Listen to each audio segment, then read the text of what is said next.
Hi, and welcome to another episode of YompTV, real life marketing examples from the front line. And today we're talking about a recent conference that we've been on, Brighton SEO. Now, Brighton SEO we talked about in a couple of episodes before. It was like a pre-show sort of ode to Kelvin Newman, the guys that put it on. Really, really good job. Fantastic conference. And the reason why I think it's going to be important for you guys to hear what we're saying about Brighton SEO is that we go to these things to be able to learn about the most up-to-date, most cutting-edge theories out there for helping websites be at the top of Google, or just to help marketing in general. So if I can give you some concepts and some ideas that you'll be able to take back and help you and your businesses, then that's great. Because the whole idea is that we want to share what we're learning, because in the world of digital, nobody's an expert. Everybody's learning. I mean, for God's sake, Pintrest wasn't even around this time last year, and now it's getting more hits per month than Yahoo. So that's pretty mental rises. So hence why I've got my Brighton SEO badge on. Brilliant. And I didn't pick up my free ale token because I completely forgot about it. I ended up buying about it. But great conference, thanks guys. So that's why I'm wearing the lanyard. So the title of this is 10 top things that we want to share from Brighton SEO. And I've got 10 things here halfway through that we'll discuss. I'll show you some clips from the show and give you some sort of real, at the show examples that we were going through. But let me take you straight away to number one, and we'll carry on from there.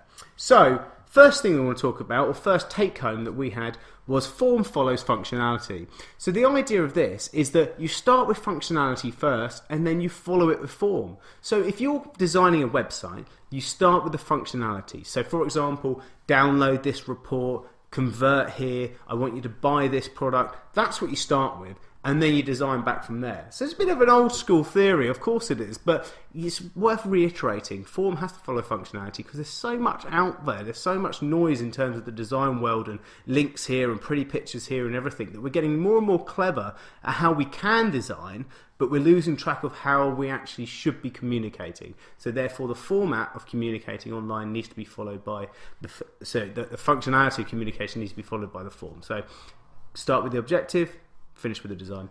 The second bit is that tip number two is, in a world of zeros, be an X. So what we mean by that is that if your world looks like this, so this is a world of zeros, and these are pieces of adverts. They may be TV adverts, they may be pay-per-click Google pay-per-click adverts, they may be whatever. All these zeros, be an X, stand out. That's the whole idea. Again, it's a simple message, but it's well worth doing, because if you actually put it this way, is that might be 11 things in that world.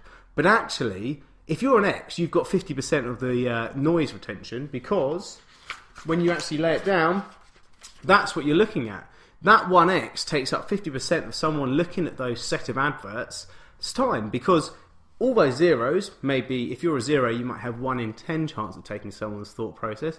But if you stood up and be an X, then you're 50-50 chance of being communicated. So that's a really, really powerful message, and quite a nice, simple way of actually showing about it. So actually really, really, really try and show off, do something different, do something original, and really work through that way. Because sometimes getting the impact is the hardest part. And to sort of reiterate that is number 3, impact, communication, persuasion. It comes in a nice little triangle like that. So a lot of people try and start with the communication or the persuasion. So if you do an advert, they start with the benefits or start with the communication, that sort of stuff. But nobody makes the impact. So you might have the best list of benefits. You may have the best way of communicating. But if you're just noise along with everybody else in a world of thousands and thousands of adverts, I mean, people must get hit by hundreds and hundreds of different marketing messages a day, from the chocolate bars when you walk into a shop, to the emails you get into there, to the billboards you get when you're driving around. Thousands of bits of communication in a day. So you've got to start with impact, and then the communication, then the persuasion, and that's the way it works. Too many people start down here, don't do the impact. So just be different. Do something really, really ridiculous. Half the journey is getting into people's mindsets first and then doing the rest of it. So the impact is the bit that you start at the top.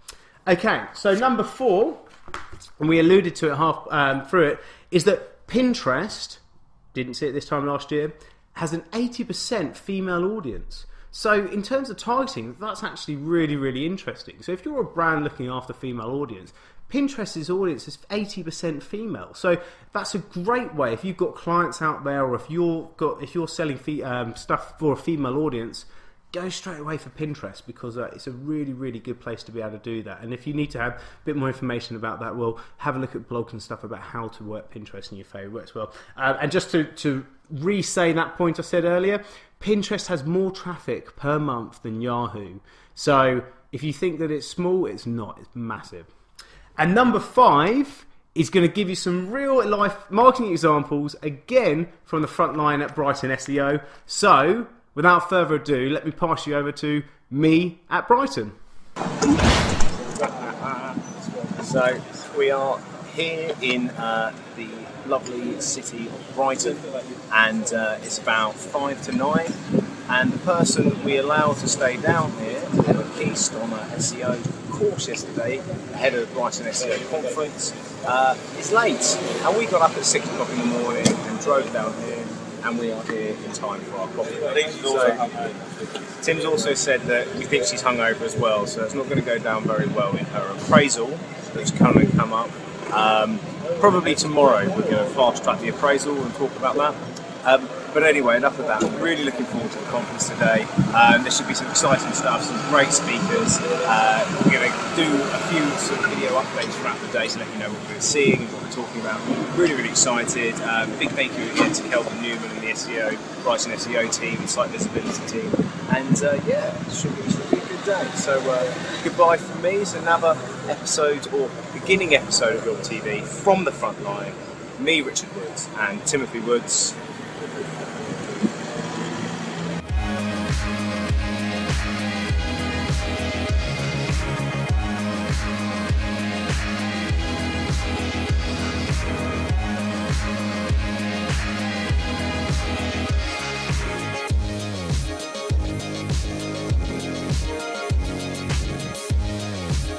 Think of the queue, Kelvin. I wish it was a little bit quicker going through, but it's pretty impressive, isn't it? So. I think so. Cool, I'm going back. Good luck. Right, so that's another episode there. We're going to do second half, part 2 of our Brighton SEO top 10 things, take-homes. I hope you enjoyed a little bit of true on the frontline stuff that you've just seen.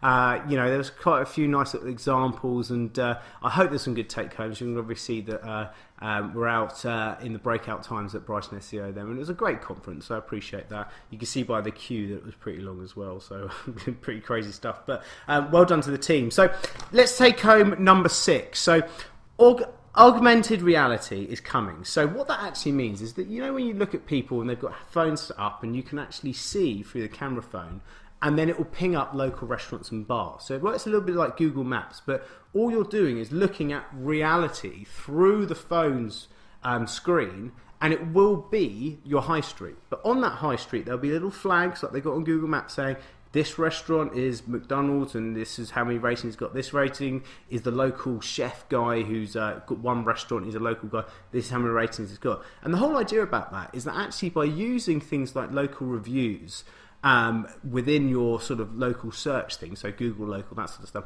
it will actually tell you what local people are saying about the restaurants there. So if I'm on a business trip and I'm in Leeds, I've never been to Leeds properly in all my life, so I'll be down the high street there and I'll look around and there might be a nice little Italian place that's family owned that's got so many ratings. Now the outside might not look good, but the ratings that I'm looking through my augmented reality through the phone is actually saying that this place is really awesome. It's better than anything else on the high street. So that's where that's coming. So to prepare yourselves for that, because the technology is already here, get lots of Google local reviews, use that Google local, lots of local reviews, because it's well good, 5-star reviews, that sort of stuff. Even any sort of service businesses as well, really focus on your local businesses or local search. Okay, number 7, research day. So I love this. This is an idea that was about how to get staff to help themselves and research and get their minds thinking. And the idea is that you create a research day on a subject matter for your team. And the idea is in the morning, they read about what they're doing.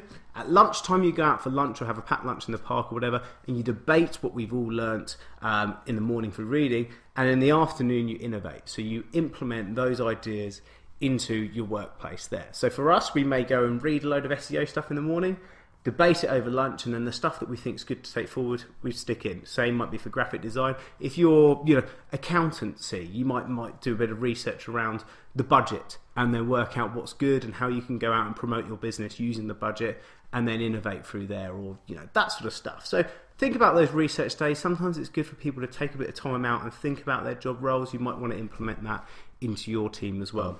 Okay, number 8. 404 pages, get those sorted for your website. Now the idea is that a 404 page is if there's a broken link on your website and it takes you to a default page. Now most web designers do a normal default page and it's like, oh no, the link's broken, whatever. Get that looking really, really cool, because you can make it fun, a bit interesting. You can say, oops, something went wrong there. But if you would like to go to our homepage, here a link, or you might want to check out our blog or this service page or the rest of it. Just have a think about that. Talk to your website designer about 404 pages.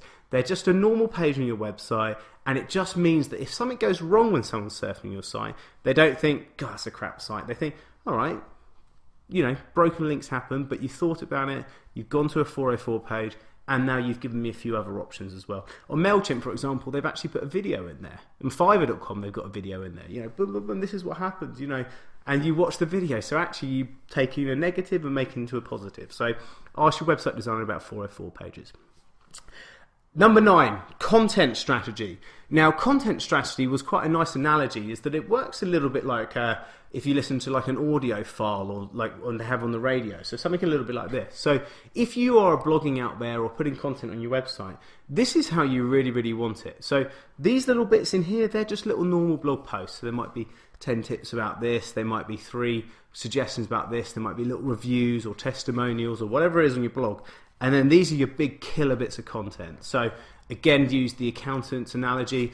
This is your big post about the budget. If you're a lawyer, this could be the big post about case law that came in, and then the little normal bits, this a little bit tips about family law and all the rest of it. Yeah, that's what it might be. So if you're a content writer, think about your blog like that. This should be your awesome posts, and then you should complement it with sort of, middle of the road posts. And as a writer or content creator, you know what that means. This is the stuff that you spend the time on. This is the stuff that just rolls off the tongue. So that's how a nice analogy of how content creation for your website should look like. So I thought that was quite a nice little take home. And we've got there number 10. Right. So number 10 is something that we've, as SEO people, should be thinking about. Now, by SiteVisibility themselves, the organiser of Brighton SEO, came up with this idea themselves. And we are in a time, an economy where there's massive youth unemployment. There's massive, issues within that, under sort of 24-year-olds not being in work. And what they said is that as an industry, we're on the up. We're on a rise. We haven't really felt the recession because we're such a new, innovative industry. So I love the fact that what they said is that we're on the rise in the industry, and our biggest problem is staffing. There's no staffing. So they've seen this problem, and they've actually started to try and get a conversation around creating a training program for SEO itself. So if you're a young person looking at this and actually you're thinking about wanting to get into SEO, then you can have a chat with SiteVisibility, you have a chat with us, Yomp, about how to get into a career of SEO, because there's always jobs out there for people that have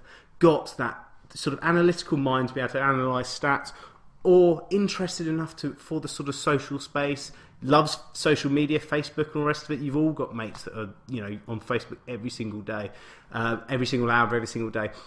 If you've got people that love that sort of industry or love that type of communication, then get in contact with us, because we're trying to create a training course, an SEO course for our industry, because there isn't the stuff out there because we're moving so fast. So as industry people, we see a problem, the economy needs it, we need staff. That's what we're trying to do. So have a think about that. But those are my top 10 tips. It's quite slightly longer episode than YompTV than usual, but I'm glad you stuck with it. Thank you so much. We'll give you a few more sort of take homes as we're going on, but for the time being, that's the 10 tips for Brighton SEO. It's another episode of YompTV from the front line. Richard Wood signing off.